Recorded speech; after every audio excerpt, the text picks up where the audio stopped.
Hello बच्चों, good morning. तो आज हम बिहार बोर्ड का हिंदी चंद्रिका, जिसे आप गोदली चंद्रिका भी कह सकते हैं, तो चैप्टर नंबर 10 और चैप्टर का नाम हो गया अक्षर ज्ञान, जो कि काव्य खंड से लिया गया है।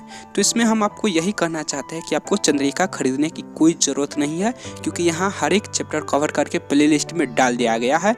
तो आप प्ले लिस्ट में जाइए और आप वहीं से इस्तेमाल कर सकते हैं। ठीक बाबू। हालांकि इसमें बहुत सारे प्रश्न उठते हैं कि सर हमें चंद्रिका इस्तेमाल करना चाहिए या नहीं करना चाहिए, और इससे फ़ायदा क्या हो सकता है और नुकसान क्या हो सकता है।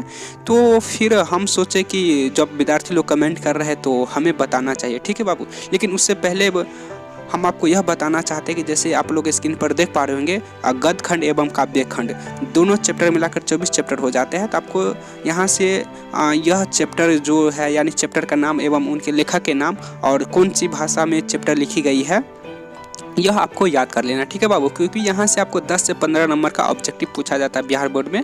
तो आई होप आप लोग समझ पा रहे होंगे हम क्या कहना चाहते हैं। ठीक है बाबू, तो आप याद कर लीजिएगा। तो फिर हम आपको आगे बताते हैं कि चंद्रिका हमें इस्तेमाल करना चाहिए या नहीं करना चाहिए। तो देखो बाबू, इसमें बहुत सारे स्टूडेंट हैं जो कमेंट किए सर हमें चंद्रिका इस्तेमाल करना चाहिए या नहीं करना चाहिए, या फिर इससे फ़ायदा क्या हो सकता है, या फिर इससे हानि भी क्या हो सकता है। ठीक है बाबू। तो और बहुत सारे स्टूडेंट यह भी कमेंट किए हैं सर अगर हमें चंद्रिका इस्तेमाल करना चाहिए तो आप जिस तरह से आप बुक कवर करके प्ले लिस्ट में डालें, ठीक उसी तरह से आप चंद्रिका भी कवर करके प्ले लिस्ट में डाल दीजिए। तो फिर हम लोग यानी कि हमारे जितना टीम था सब हम लोग आपस में विचार किए, और फिर हम लोग आपस में यही संविधान निकाले कि अगर विद्यार्थी चंद्रिका को उपयोग करना चाहते हैं तो हमें बताना चाहिए कि चंद्रिका किस तरह से इस्तेमाल किया जाना चाहिए। और आपके सामने हम प्ले लिस्ट में चैप्टर बाय चैप्टर कवर करके प्ले लिस्ट में डाल रहे हैं। ठीक है बाबू। तो देखो, चंद्रिका इस्तेमाल करना चाहिए या नहीं करना चाहिए, तो ये हालांकि यह अभी हम 4 से 5 मिनट में बाबू हम आपको नहीं बता पाएंगे। ठीक है, लेकिन यहाँ बुक कवर किया गया है। तो आप अगर आप कोई भी चैप्टर का कोई भी क्वेश्चन छूट गया है तो आप जाइए और आप चंद्रिका से कवर कर सकते हैं। यानी कि जो भी चैप्टर का आपका प्रश्न उत्तर छूट गया है, आप वह प्रश्न उत्तर चंद्रिका से कवर कर सकते हैं। ठीक है बाबू। तो हालांकि यहाँ पे बहुत सारे प्रश्न उठते हैं, क्या सर चंद्रिका से जो प्रश्न उत्तर हम लिखेंगे परीक्षा में, क्या हमें वह नंबर देंगे या फिर नंबर काट लेते हैं।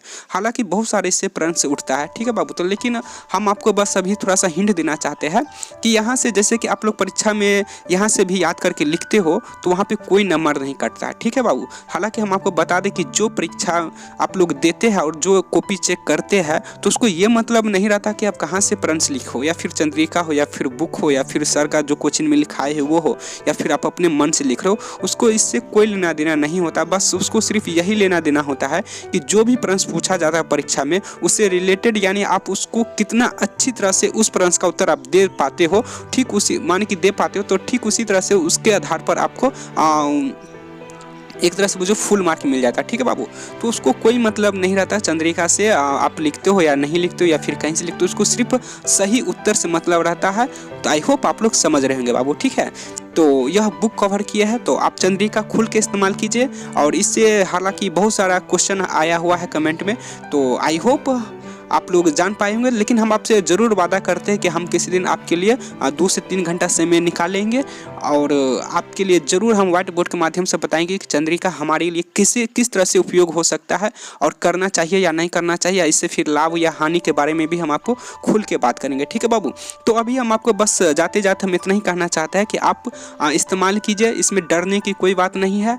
और आपको जो भी प्रश्न का उत्तर छूट गया है तो आप वहां से चंद्रिका से आराम से कवर कर सकते हैं। ठीक है बाबू।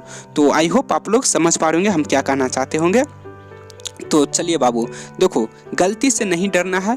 और ठीक है बाबू, कभी कभी हो जाता है, बाय मिस्टेक होता है। जैसे कि देख लो, अगर हमारा ही एग्जाम्पल तुम ले लो, तो अपना एग्जाम्पल नहीं लो, तो हमारा भी देखो कभी कभी वॉइस में मिस्टेक होता है। तो ऐसा नहीं है कि अगर वॉइस में मिस्टेक हो गया तो फिर हम अपना चैप्टर ही बंद कर दे, या फिर क्वेश्चन बनाना ही बंद कर दे। तो ऐसी बात नहीं है बाबू। ठीक है। तो आप लोग अभी थोड़ा सा सियान हो गए हो, तो थोड़ा पढ़ाई लिखाई में ज़्यादा मन लगाओ, और बहाना नहीं बनाना है, और कल के भरोसा कोई भी काम नहीं छोड़ना है बाबू। और आप लोग पढ़ाई करते रहो। तो फिर हम मिलते हैं अगले क्लास में, तो हम आपको थोड़ा फुल डिटेल्स में बताएंगे। तो फिर हमें अभी आप जाने का इजाज़त दीजिए। तो फिर मिलते हैं हम आपके अगले क्लास में, तो हम आपको चंद्रिका के बारे में बताएंगे। ठीक है बाबू। तो जब तक के लिए जय हिंद, वंदे मातरम, भारत माता की जय।